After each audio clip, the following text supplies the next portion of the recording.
Hi and welcome back to my channel. My name is Ashley. I'm an exercise physiologist, and today we're going to be talking about HIIT training and MyZone. First of all, Happy New Year, Happy 2024. I pray that your year is full of prosperity, peace, and health, and anything else good that you are expecting or wanting in your life. And also, just a reminder that we have this fresh year. To really, take the time and think about what we want to change. You can call it resolutions, or you can just call it, having a fresh start, a clean slate, and the opportunity to kind of put the past behind and try something maybe new or different and get closer to our goals. All right, so let's get into the topic. So as I mentioned, we're talking about HIIT training, high intensity interval training. So this may be done on various pieces of equipment. It can be done outside, walking, running, biking. You can use ellipticals. Really, there's a lot of variability, and that's what makes it so appealing. So you have your steady state cardio, which is kind of like your continuous pace of cardiovascular exercise. And then you have your high intensity interval training.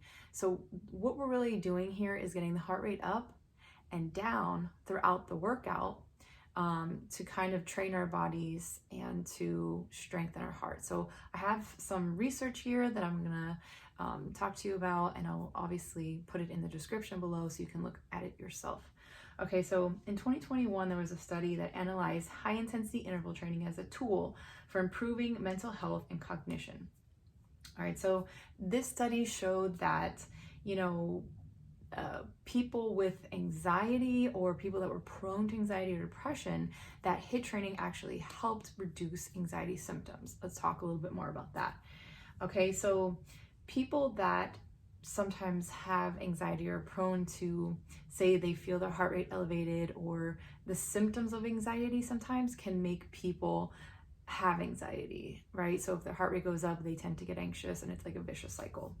Okay, so for people that are in that category, you may want to start off a little bit slower, a little bit lighter in training, and that's the conditioning as we're getting our body used to the exercise, the cardiovascular training, getting used to that feeling of our heart rate going up, of sweating, of symptoms of people having anxiety, right? Because that can mimic that sometimes, but we're really conditioning ourselves to the exercise. And it's also helping us condition ourselves to deal with stress in life, with life stresses, okay? So it's definitely beneficial, but if people are prone to that, they mentioned that in the study that there were people that were anxiety sensitive. I'm gonna read it actually from the study. It says, those who became more anxious when they experienced anxiety symptoms, anxiety sensitivity, HIIT may be averse to them, so may not be beneficial, okay, because these people fear the intense heart rate and the labored breathing from the vigorous exercise. So people with anxiety sensitivity would benefit from HIIT because each intense bout acts as a form of exposure therapy, and that it enables the individual to experience the physical symptoms that are feared: racing heart, labored breathing, etc., but in a safe and controlled manner. Given their aversion for intense exercise, as I mentioned, a gradual introduction of HIIT would be suggested. So you don't want to just put someone into a HIIT training protocol, get them, depending on where they're starting out, get them used to the exercise, getting them used to the feelings, and it will help them go through life and kind of be able to handle stress. So exercise is good for many, many different things. All right, so the study also highlighted that you want to start at a lower intensity, and over time you're going to increase it. So it's not going to be like, today I'm doing it light and then tomorrow or the day after I'm doing it heavy. So it could take weeks, it could take months, depending on the symptoms of the individual and their feelings about it, their adherence. Okay, so it also talked about high intensity interval training reducing dropout rates from cardiovascular exercise. So people that are doing HIIT training are more likely to keep exercising, cardiovascular exercise, exercising for their heart, as opposed to those who are just, spinning away or walking very slowly or doing that steady state cardio. Doesn't mean that's not beneficial as well, but this is just focusing on, the dropout rates and how HIIT affects that. All right, so high intensity interval training increases oxygenated blood flow to the prefrontal cortex of the brain that enhances executive functions. And this could be up to 2 hours after your exercise session. Okay, so increasing oxygen to the brain is always a really good thing. This is going to help with memory, cognition, as well as reducing depression and anxiety symptoms. Okay, all right, so moving on. I found a couple other studies. I'm sure you can find many out there, but these are the ones that I chose to focus on. HIIT benefits. So there are improvements found in blood pressure. So one study showed that HIIT training decreased blood pressure and physical inactivity in inactive pre-hypertensive adults. So the HIIT training actually helped with people that didn't even have high blood pressure to control their blood pressure. Again, it's that regulatory system that we have the opportunity to kind of tap into when we exercise. Okay, it improves cardiovascular health, insulin sensitivity, because the exercising muscles readily take up that insulin. Okay, so we're not having that circulating insulin throughout the bloodstream. The muscles actually use it for energy. Cholesterol profiles do improve. This particular study showed that the triglyceride levels did not change. However, when we exercise and we sweat and we are producing, we're using our energy sources, triglycerides are shown to move throughout the system and then are eventually eliminated, as opposed to being just stagnant and stored in fat and in the bloodstream. Okay, so there's studies on both, but this particular study said that triglycerides were not affected. Okay, so you can look into that. Abdominal fat and body weight, regulation, and of course body fat will go down, and then the increase in muscle mass that we have is going to help us burn more fat. And training our muscles in high intensity interval training is going to help with that muscular endurance. All right, as I mentioned, HIIT training is easily modifiable. You have a lot of different options. You don't have to go out there and do CrossFit or sprint, running and all these types of things. You have a lot of opportunities. You can use a recumbent bike. You can do this on your bicycle outside if you don't like gyms. Okay, but so you would do, say, a 1 minute fast interval, 1 minute slow interval. So you would go fast for that 1 minute and then you would go slow. So how fast and how slow should we go? All right, so what is recommended by the American College of Sports Medicine is you want to have your high interval be at 80% of your heart rate max. How do I find 80% of my heart rate max? You're going to use a simple formula, 220 minus your age, and you're going to multiply that times 0.80. That's going to be your max that you're going to touch, and then you're going to come down. Again, different modalities, you may not get that high. Walking and running is going to give you the most benefit, maybe spinning or intense cycling. But if you are just walking slow and then walking faster, or you're just leisurely riding a bike, you may not get to that 80%. So you might have to play around with it there. Okay, so the recovery interval, so that rest interval, we're not stopping, we're not slowing, we are slowing down, but we're not going to stop. We are going to bring it down to 40 to 50% of our heart rate. So you're going to, again, 220 minus your age, and then multiply that times 0.40. That's the lower end. And then you can do like 0.60 for the upper end. As long as that heart rate is coming down, it's not staying elevated, you're going to be in your rest interval. Okay. How many intervals should you do? You can really play around with this a lot. So you can do 1 minute up, 1 minute down. That's my favorite. And then you can challenge yourself a little bit more and do like a longer interval. Or if you're just starting out, you can do a 15-second interval, 30-second interval. Okay. 30 seconds on, 2 minutes off, whatever it takes, and you want to make sure that you are working hard and getting at least closer to that 80%, maybe 70, maybe 60 if you're starting off, but you're challenging yourself in a safe manner. Main thing is safety. So if you're just starting out and you're not even used to equipment and you're not even familiar with exercise, make sure that you are in a safe environment and maybe have someone with you when you're starting off. And if you are kind of into exercise and you never tried this before, but you have some sort of body awareness and about some thinking about how your body works, then you can challenge yourself a little bit more.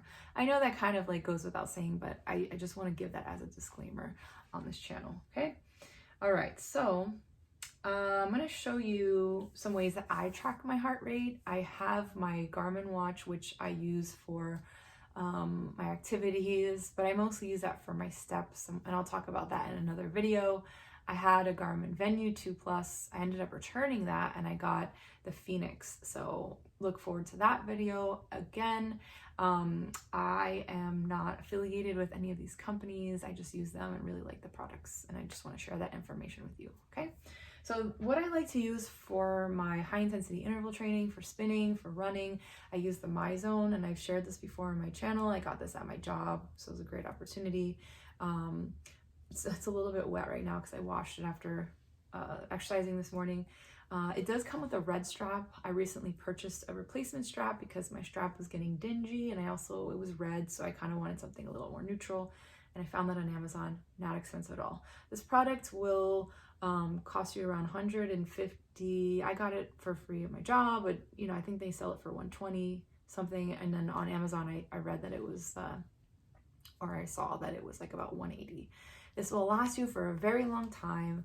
The little the thing that actually tracks your heart rate, the sensor, is very small, so you want to keep track of that, and it goes very easily into the strap. There's a wrist strap, this is the arm strap, and it comes with a chest strap, okay? So the benefits of this product are it's simple, it's easy to use, you can take it on and off for your workouts, and it tells you what percentage you are working in. So if I am working at 80% of my heart rate max, I know I'm not going any higher unless I really feel like challenging myself that day.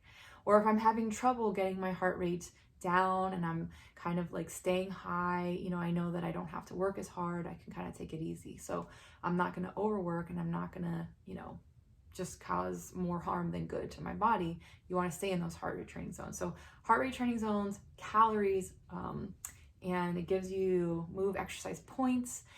These help you, it helps me stay motivated, and also I connect with other people on the app. We can like each other's workouts. It's a really cool community, and after years of using it, you get different badges. Right now I'm at gold, so if you get a MyZone, you can look for me, okay? And that's that. I just recently got a MyZone scale, which I'm really excited about. This is the box that it came in, and I shared this on my social media. Maybe you saw that. Here's some of the specs. Okay, so this scale actually tells you your weight, and it does tell you on the scale. So it is Bluetooth, so you can upload it. You can choose to upload it to the app if you want to record it, or you can just step on it and see what your weight is. It tells you body fat, muscle mass, your body water, bone mass. You can use it with multiple users. They just log in to their app. It's digital, and the batteries are included, which is really nice. So it'll tell you also your basal metabolic rate, which is your RMR. Okay, I've talked about that in other channels, but if you want to know what your RMR is, you can use the Harris-Benedict equation. Look that up, Harris-Benedict equation, and that will give you your RMR. This scale was about $70 to $80, okay, and it comes in white and black. I got the white one, and you can't see the numbers now, but I promise you they do highlight when you step on the scale, okay? And here's the back.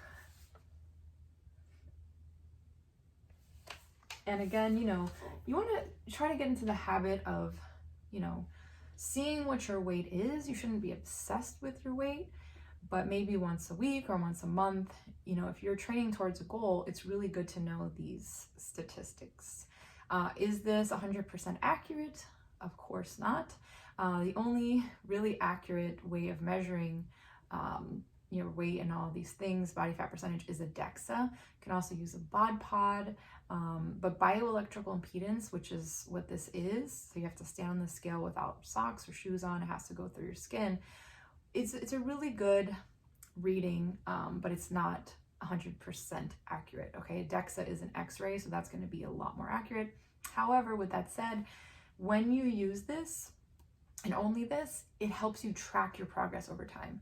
Okay, so if my body fat percentage is a certain thing, it's going to show, you know, what it is consistently, because if I'm only using this, it's going to be what it's measuring it against. Okay, so that's that. And I'm sure there's other scales out there. I went between this one and the Withings scale, but since I have the MyZone app, I really thought it would be cool to track it and just have it, you know, upload right away, and so I can see everything everything there, and I can track my progress over time. All right, so I hope you learned something. I want to kind of end with a Bible verse because we talked a little bit about anxiety and reducing, mental stress and things like that. So I got this new Bible for Christmas.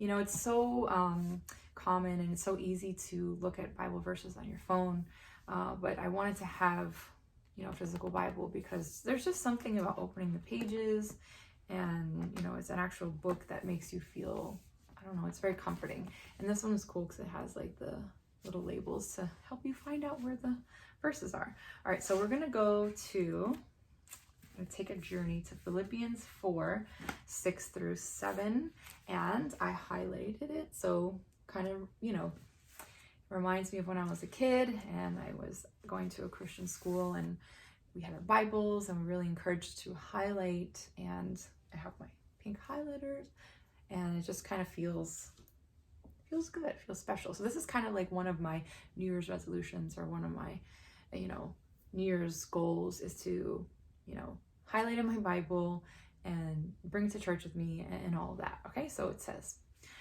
this is the King James Version. Be careful for nothing, but in everything by prayer and supplication with thanksgiving, let your requests be made known unto God.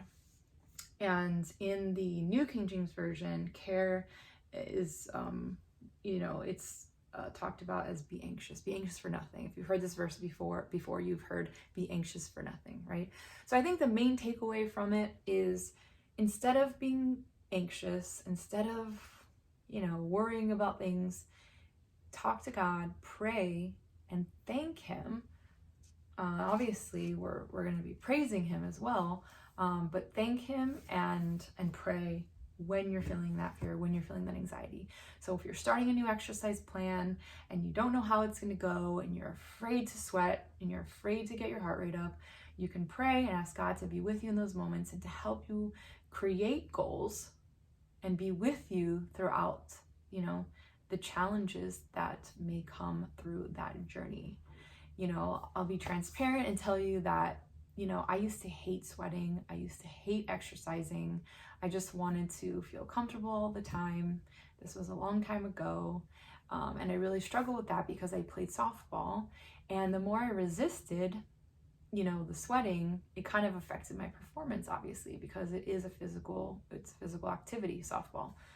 Okay, so now as an adult and looking back, I'm able to kind of glean from that and kind of make my goals now, even though I feel like the same person, but I'm older, based on how I felt then. So maybe you can do that as well. If you played any sports, if you had any challenges, if there's certain things that got in your head that you didn't like or feel comfortable with. We ran 3 miles for practice every single practice after school, and I dreaded that because I hated sweating and I wanted to play softball, but I live in Florida and of course it's very hot. But that was kind of like my limitation, if you will. So over the years I've really grown from that, and it's been my challenge and my pleasure to overcome those feelings, okay, of sweating and maybe people judging me because I sweat a lot. And now I go to class and I have a sweat towel and I sweat a lot. And, sometimes I get anxious and I think, are other people sweating as much? But you can always remember, like we read it in the verse, God is with us. He's with us in this journey, and He's going to help us reach our goals if we invite Him into this journey with us. All right. Thanks so much for your time. Thanks for being here and listening to me. Again, let's make this a great year. Go after your goals. If you want to donate to my channel, there are ways to do that in the description below. And reach out to me with any questions, comments, or concerns that you have. Like and share this video, of course, and I'll see you in the next one. Bye, guys.